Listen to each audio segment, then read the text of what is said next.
Hello everyone, Ray here. Finally got it. Oh, this one. It's a little bit of a disappointment. The Note 7 is currently not available in some countries. But it is such an extraordinary decision for Samsung to recall millions of Note 7 sold based on just 35 incidents related to the battery. Luckily, or maybe unfortunately, I've got one here.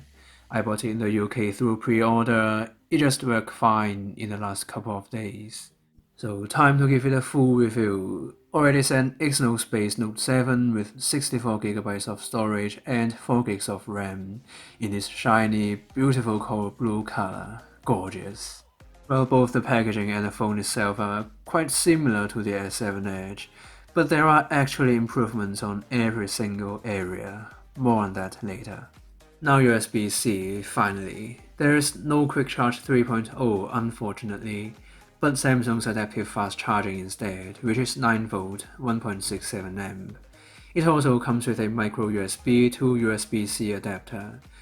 Don't choose it up to this point, for safety reasons. You know that. Oh, and a USB connector, which means USB on the go. Brilliant. That's it for the unboxing. Now I'm heading to a huge garden/park. Then I'll be going to the cable car in London. At night, I'll be going to central London to take some really nice night photography photos. So let's go. Yes, I will be showing you guys a ton of photos taken with the Note 7, but before that is the unexciting glass and aluminum chassis.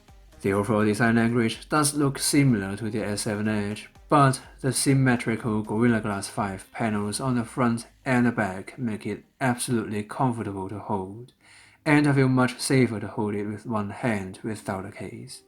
However, it also makes the Note 7 feels even bulkier in hands, knowing that it's already heavier and slightly thicker than the S7 Edge. Anyway, the S Pen is a great step up from the last generation Note 5, now with a whopping 4096 pressure sensitive levels. The tip's also just 0.7mm. Writing and drawing experience on the Note 7 is extraordinary, with minimal delay and perfect precision. The S Pen is also more practical than ever. Now on a Smart Select, we can screen record up to 15 seconds in GIF. Imagine when you saw a video on Facebook or other social media, and you wanted to share with your friends outside that platform. You couldn't, but now you can. Also, don't forget instant translation. It's such a breeze to translate words, literally without even a touch. Oh, this is my favorite, hovering control. And now it's a little bit controversial, the S Pen is working even underwater. Why would you need that? Take some photos, maybe. Move away from the S Pen, we have secret folder.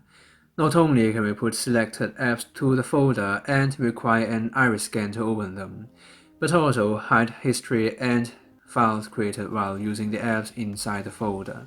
Brilliant. Also, we have multi-window and float windows as usual. Every time I review a Samsung device, I give credit to them. It's the best multitasking experience I've got. Yes, the Note 7 comes with a dual curve display, which means Edge panel is now added to the Note series, as well as always on display. Basically, they function the same as the S7 Edge. So move on to the fingerprint sensor.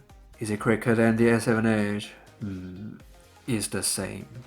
But look, iris scanner is blazing fast. It would mean nothing if you can't use it in dark environment. Now the room is completely dark. Certainly a big yes, this iris scanner is terrific.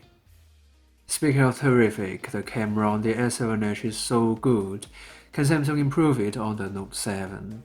Yes, they did it. The weather was not as good as I expected, so I took only a few photos here in the park. What amazed me though is Samsung toned down the artifact significantly. Now water just flows smoothly, over sharpening on the S7 Edge is not happening here at all.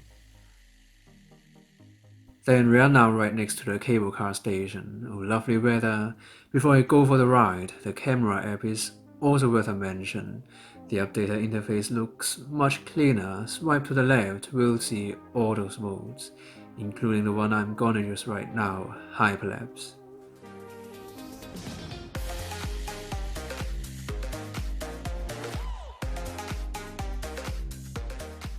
Beautiful, the Note 7 takes vibrant and colorful images. Well, it could be fantastic for some people, but it also means oversaturation. Meanwhile, clarity is excellent, again with much less artifact than the S7 Edge. Look at those tiny words, stunning.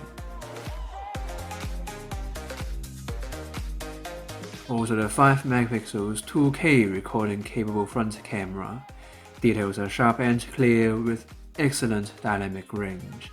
The S7 Edge takes outstanding photos, but the Note 7 takes a step further. Those colors and contrast are just gorgeous.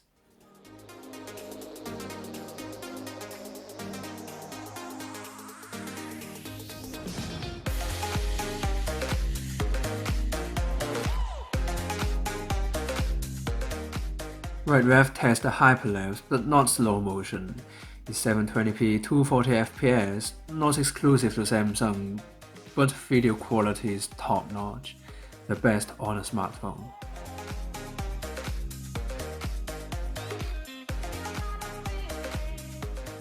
However, video stabilization is not the best, despite with OIS. But again, color saturation, digital noise, and dynamic range are all brilliant. Now the sun goes down, image quality on most smartphones plummets, but it's not the case on the Note 7. It's the best low-light camera on a smartphone, with pixels measured at 1.44 microns each and an f1.7 aperture lens. It is also a must to cover the Pro mode, especially at night.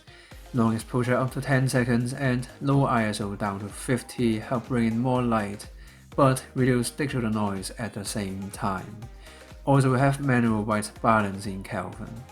It keeps shooting images that are even brighter than it actually is. And look, those clouds and lights, amazing.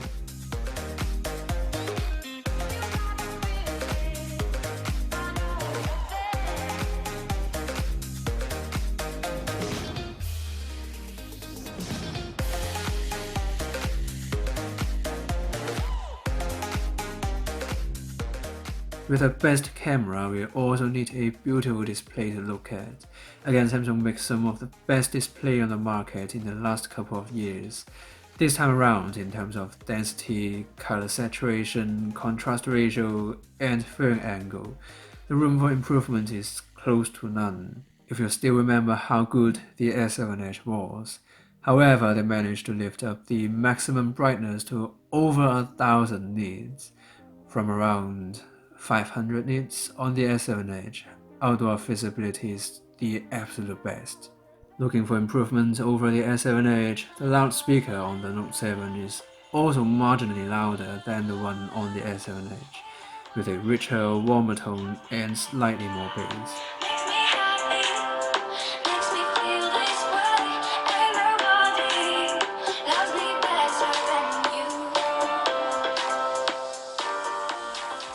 And for audio quality, not much of a difference between the Note 5, S7 Edge, and the Note 7. We still get ultra-high quality upscaler, concert hall, as well as adapt sound. If you are looking for a smartphone with built-in DAC and amp, this might be the only downside I can find on the Note 7. It is still good enough for me. Streaming tracks online will not make a huge difference anyway. We are also getting top-notch processing power out of the Note 7.